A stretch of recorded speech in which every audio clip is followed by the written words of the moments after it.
a voice. And today we'll be talking about the ongoing presidential elections, the ongoing happenings, things happening around our surroundings in the presidential 2023 election. And with me here, I have a colleague from Mass Comm Department. Name? Lucky Okezi. Thank you so much. So Lucky, I know that this is happening around the whole presidential election, the whole fighting, the rioting, the whole rigging. I know you've been like witnessing them from the online stuff. Yes, I have. Exactly. So what would you say about that? What do you think? It's quite unfortunate that things like this are still happening in these days, where a particular candidate believes that it is his turn to rule and has made Nigeria a retirement plan. For example, now we have in Lagos State, the things that happened in Lagos State, we have a particular celebrity known as Faz, popularly known as Faz. He was attacked and his phone was seized. So you can imagine that kind of thing happening in this present state. Like in Delta State now, you would see how people were prevented from voting. And they were like, the beavers are not working, or you can't vote anymore because it's already past 2:30. Whereas they came late. Some people even had to wait under the rain for them to be able to vote. Yeah. Places like Ugeli, Edo State as a whole, there was heavy rain. People still voted under the rain. That's because we want change. I really appreciate what you said, but then I had to call in mind to what you talked about, Lagos. It seems as if Lagos has this rowdiness and people like, distortments, people going on in there. I think there's a popular celebrity, just like you mentioned also, Choma Chukwuka. I think yes. At her polling unit, somewhere in Lagos, at her polling unit, she made a video of people really destroying the ballots, scattering the voting card up and down. It's actually very bad. That's devastating. Really very devastating. I think there's a video we should upload to that so people will understand what we're talking about.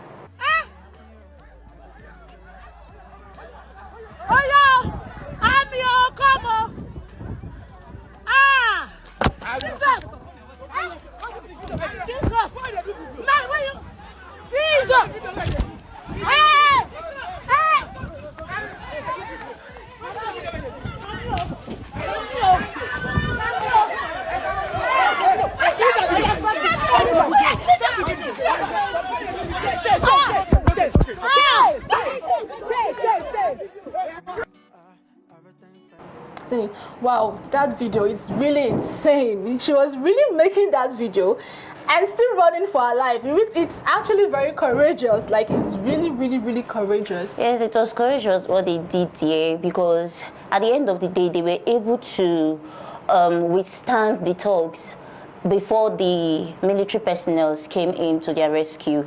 And at the end of the day, they were able to vote, and I believe Labour Party was the winner in that polling unit. Okay. Well, then again, talking about BIVA, that's our bimodal voter accreditation system. Do you think this BIVA should be having issues? Should we be having issues with our BIVA not being able to, show people that wants to vote or accrediting voters at the same time? Should BIVA be having this issue? What do you think about that? Before this election, there was a mock election, and these BIVAs were tested, and the result shows that it functioned very well. So how come it is during the main election it is malfunctioning? They said it's because of glitches, hitches, and all that here and there. How come it's because of glitches, but yet the ad hoc, they said they don't have the password? From a source, I got an information that these passwords were to be given to them even before they go to their different polling units. So how come they say they don't have the password to it? Each of them in almost every polling unit, we're complaining of the same thing. They don't have the password. There's this particular video I came across. The lady there, she said she does not have the password. Then she said again she does not have result sheet. After that, she was like she will go to the police station to upload the results. So, like, what was the foul play there? It's actually very funny to know tell that these beavers were actually tested beforehand, before the actual election, and then now it's having issues. Funny enough, that it's not just the beavers that have having issues. You know that there's a video that people uploaded online that an INEC personnel was making use of Tipex to like, you know, remove the actual valid number, to like put in another number for candidates or political parties of their choices. It is actually very crazy how people tend to do these things without knowing that we are evolving. This is the 21st century. So whatever you do, there are several persons that want to, like, this is what is happening. They want the world to know. Yes, they forget that eyes are watching. The eyes are watching, and people are outside. People, even within the confinement of your house or within your own polling unit, you're seeing things happening in other polling units. So I don't understand how people get to do these things. But then again, I have something that I've been meaning to ask you. What do you think these INEC officials, you know, twatting our valid numbers that should be given to the winning parties, what do you think should be done to them? Because there are so many videos of not just one, not just two, even some of the HODs of various universities actually involved in rigging of elections. What do you think should be done to these people, and how do you think we can curb this rigging of elections happening? Okay, for things like this, they said when a tree starts gets rotten, it comes from the root. And in a situation like this, we'll use the INEC chairman as the root. Yes. There is a video where a night before the day of election, he was found in a particular candidate's house, partying. They were dining together. What were you doing there? When you know that the state of this country is at stake, and it's in your hands, because you are the one to oversee what will go on at the end, like what will be the final say at the end. What were you doing there? So for things like this, I believe that the INEC chairman should be changed. We need new people there. It's like Nigeria needs to be sanitized. And the sanitization should start from those at the top, because I don't think if they had not instructed this ad hoc, these volunteers, these INEC volunteers that worked, that they should work for a particular candidate, I don't think they would have done that. Because I won't have the audacity to try to change figures in favor of a particular candidate when I know that my superiors are watching and they will charge me for it. Nigeria really needs to be sanitized. I like that. I like the term you need. There should be sanitization in this country, because a lot is really affecting us. And for the fact that the youths are now standing up to talk about their rights, they're standing up to say, oh no, we are tired of this. We don't want this anymore, because there are massive people that came out to vote. Yes. Even some celebrities left the comfort of their homes. People like Omoni came out. Yes. She left her home as early as, I think, 6 a.m. and she left the next day 5 a.m. Why? Because the beaver was giving issues. They were not able to accredit them. They were not able to temperate. Like, nothing was actually working. She had to vote the next day at 6 a.m. Imagine leaving everything you're meant to do. These people are actually working. So the fact that youths actually rising up to say, no, we are tired of this. So you talked about sanitization. So how should this sanitization happen? Okay. We are still watching. We are waiting for INEC officials to conclude in their result collation. As at now, presently, we have different states and the different winning parties in that particular state. Like Lagos State now, Labour Party is winning there, or has won already. Enugu State, Labour Party has won. We have states like Osun State where PDP won. Plateau State, Labour Party. We have Ekiti State where there is an allegation, or should I say it is alleged that APC bought votes there, and APC won in that particular state. And they are looking into that matter as at now. If at all, states like Rivers State, for example, I will pick that as an example, because the youths there, have agreed and decided that if anything should happen and APC should come out, emerge as the winner in Rivers State, they will riot. Presently, there is a video going viral where women are already protesting in front of the government house. So, in a situation like this, how to sanitize this country? The youth needs to step up. The way they step up in this election, we need to step up. We believe, we know that this is not the party that is supposed to win. We came out to vote. It's not like in 2015 or in 2019 where a lot of youths were still saying politics is a dirty game and it's none of their business. We need somebody that is competent to rule, somebody who is accountable. We don't need people who will come and then when the citizens start questioning what happened to social thing, what happened to the money you put into education, or what happened to this, and then you come up with something like, I don't know, I'm not aware. We don't want that kind of thing. So in a situation like this, definitely the youth, we have to protest. We have to protest. If it means taking this to court, then no problem. But if court cannot settle the case and the court is bought, because a lot of things happens like that in this society, if the court is bought, then there will be a revolution. We are not going to sit back. It's time to take back the country. It's been a long time they've been saying the youths are not taking part, the youths are not taking part. Now we want to take part. We want to take back the country. EFCC cannot go ahead and harass the innocent, and then the government of the country will be quiet about it. So many innocents are in the prison. Why the real thieves are there? The real thieves are there.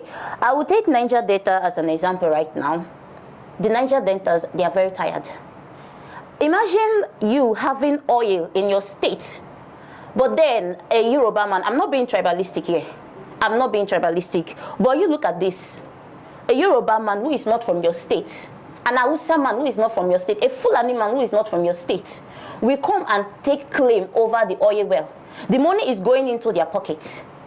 And then, as example, Bayelsa State is one of the oil producing states in Nigeria, and it produces like more. Then you come and then you say, I own this place, I own the oil well here. All the money is coming to my pocket. At the end of the day, the revenue given to Bayelsa State is very little compared to what they are giving into the country. They are putting into the country more, but they are taking little. It's like you're working like an elephant and eating like an ant. And then I'll talk about the refineries that are not working in Nigeria. We have refineries. There is one in Port Harcourt. There is one in Kaduna, if I'm not mistaken, and Warri. But what are they doing? We can't produce oil. We exploit crude oil, but then we import the fuel. We import gas into our society. The amount of fuel being consumed in Nigeria is like outrageous. Like you say, this is the total barrel of oil going out of the country, but there is more going. More than that, how can you say it's 200 barrels going and it's more than 200 barrels? How can you say we are consuming, let me say 10,000 liters, for example, and then we are not consuming up to that? There is fuel scarcity in the society. And we have capable individuals. I will take example, Bayelsa State, Rivers State, Delta State. We have capable individuals who are able to refine this thing. I am not in support of oil exploitation, but who are the real oil thieves here? Is it the individuals who saw that the country is not able to help them with fuel, make fuel available, and they decide to go into it to produce these things to help themselves, and it's actually helping them there? Then you come and you start killing those people. You kill the youths, you burn down the old women who are into this business, using it to feed themselves. Instead of sitting down this youth, bringing them and said, since people can do this thing, then let's make our refinery to function. You people go and work there. If those who said they went to school, they cannot work there. If shall we take over the society and we have the ability to build the society, then what's the need for these particular leaders? They need to be changed. I understand. I actually picked a point from what you said. You talked about youths, but there are some polling units or places whereby we see underaged people going in to cast their votes. Do you also qualify or classify these ones as youths? And not just that, there are also some places where some persons are being tribalistic. I think some places in Lagos, some persons were asked not to come in and vote because they were from a different tribe. Legushi, for example. Exactly. So what is your take on that? Tribalism has been a major disease that has wrought into our system right from day one. You see, you can't talk about Nigeria and you put tribalism aside. Growing up, I will hear something like the Igbos are shit. You don't deal in business with them; they will shit you. They will rob you of your money. But I look at it. I said, no, the Igbos are actually industrious. They come and they say the Hausas they just care about their own. But my dad told me something. He said they are welcoming people. If you go to their side, they will welcome you well with open hands. Okay, fine. There is also this issue of religion in Nigeria. You can't talk about Nigeria without putting in religion. But then Nigeria is growing. Because you can't tell me that Mr. Peter Obi is from the East. Well, the SATs, they are supporting him. It's not because they are Igbos, it's not because of tribalism, it's because of competence. Tribalism is something we need to put behind, although you can't actually change the entire trees in the forest. All the trees in the forest cannot be of the same species. That's one thing, it cannot be of the same species. So tribalism is not something we can completely eradicate from our society. But with time, if the majority can at least come out of this thing, we can build a beautiful society. Nigeria can be better if we can just keep tribalism aside. Because if you go to social media, Twitter, for example, you see the Yorubas cursing the Igbos and the Igbos cursing the Yorubas, and they are taking it as something that has to do with tribalism. If it's not a Yoruba man, I'm not voting. If it's not an Igbo man, I'm not voting. If it's not an Hausa man, I'm not voting. For the first time in Nigeria, I've come to see that it is not an Igbo man, but somebody is voting. I've come to see that it is actually an Igbo man, and I'm not concerned whether Igbo man, they say they will rob us of something. I am going to vote because I am voting for competence. If this can continue, if everybody can drop their tribalism, can drop that, we are brothers.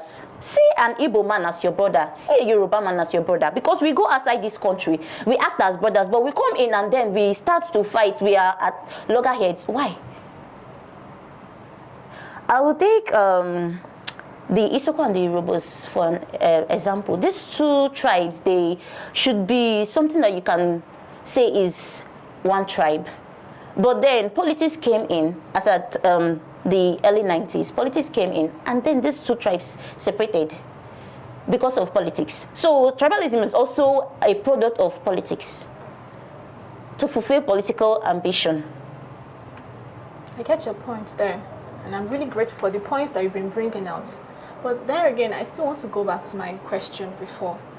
Like I said, there's so many videos going viral, so many pictures going viral of people who are not youths. Remember, you said the youths have stepped out of their comfort zone, of the confinement of their homes, to come out and vote for a particular person they feel like will do great for their nation. They've left every single thing they're doing to come out and vote. Now, so there are some videos going viral, pictures going viral of people or young ones who are not youths. Okay. What do you say? What do you say about that? Do you classify these people, these younger ones, as youths as well? Would they be able to make a difference? Would they be able to tell the difference between this is the right thing or this is the wrong thing? No. Would they be able to like say this person will be able to do things that will secure my future as I grow up? Because of course, people are now trying to let us know that these are also youths as well. The thing is, when you see somebody that is a dwarf, you know he's a dwarf. And when you see a child, you know he's a child.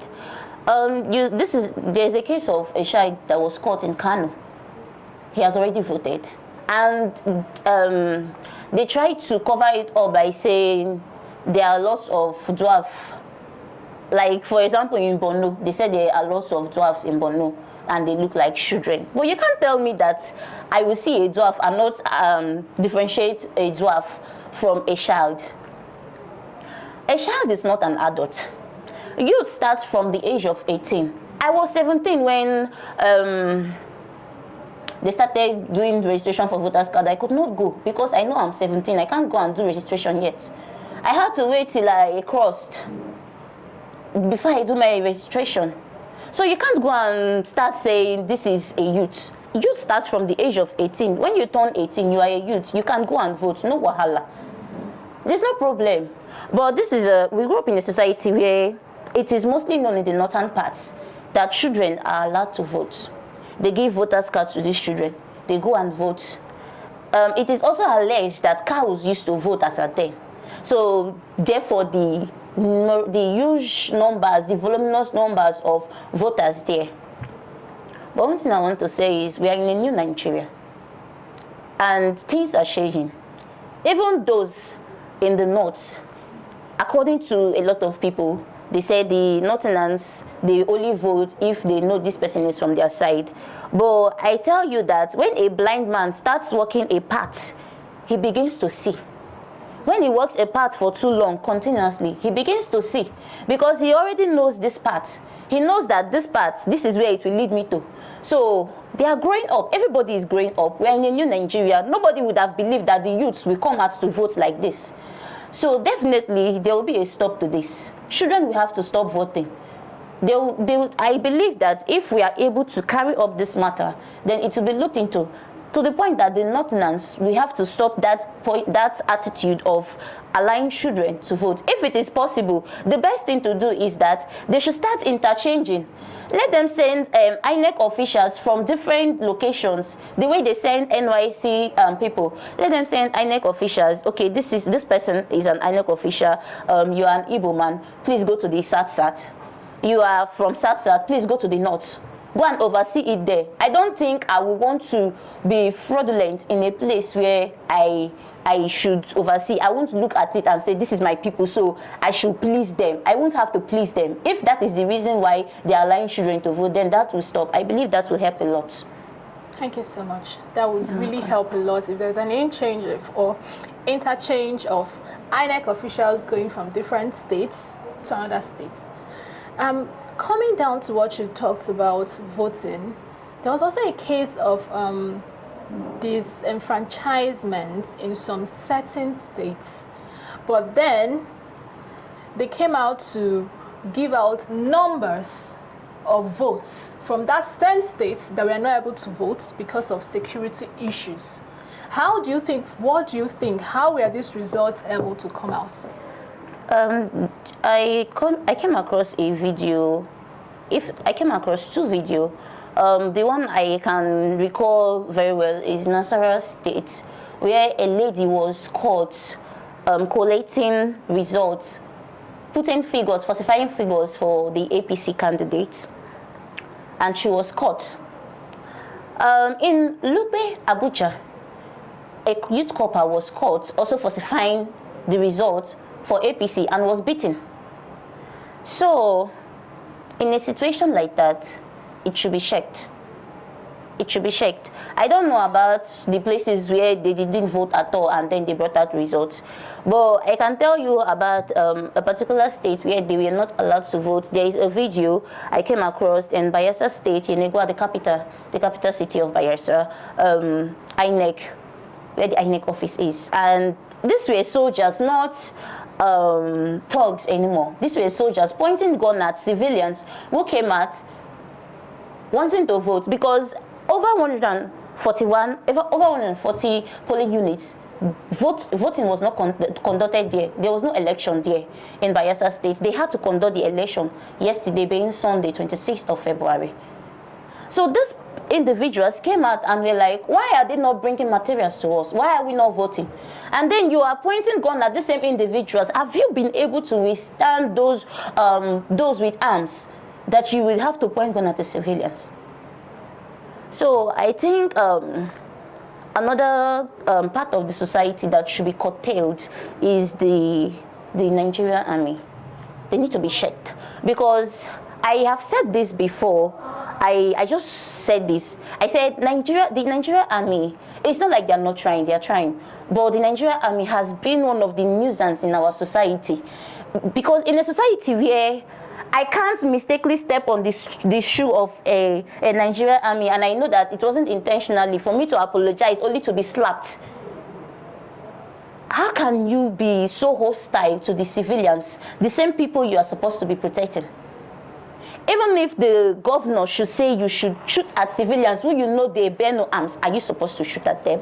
You're supposed to be protecting them. They have no arms. you only shoot when you've been threatened, where an individual brings out a gun and shoots at you. Then you can go ahead and shoot. Nobody will question the army. But then you shooting at ordinary civilians, like what happened at Lekki Toll Gate, which has been denied that it didn't happen. I think the Nigerian army need to be checked. They need to be given proper orientation as well. They are part of those who cause disenfranchisement in some kind of states like Bayelsa. And in River State, the state governor is using them against the citizens. So you can imagine in a situation like that. I get your points, really. The armies should be put in check. But some of this are not really done by the armies, yeah? They're not really done by officers. There's a case of a civilian threatening other civilians that if they're not voting for a particular party, they're not voting for a particular candidate of their choice, that they shouldn't press in or thumbprint or do anything in that polling unit. How should such civilians be dealt with? They should be arrested. It's simple. They should be arrested. I know of Elegushi MC Olumo, who is definitely vouching for the APC candidate. That video went viral, and the police is coming to tell us they will investigate the case. What case do you want to investigate when you are seeing with your 2 eyes what he did? He should be arrested immediately. Individuals like that should be arrested. They should be put behind bars. Thank you so much, Okeze, for your time. I really appreciate my time with you. Again, this is My School News TV. Thank you so much for joining us today.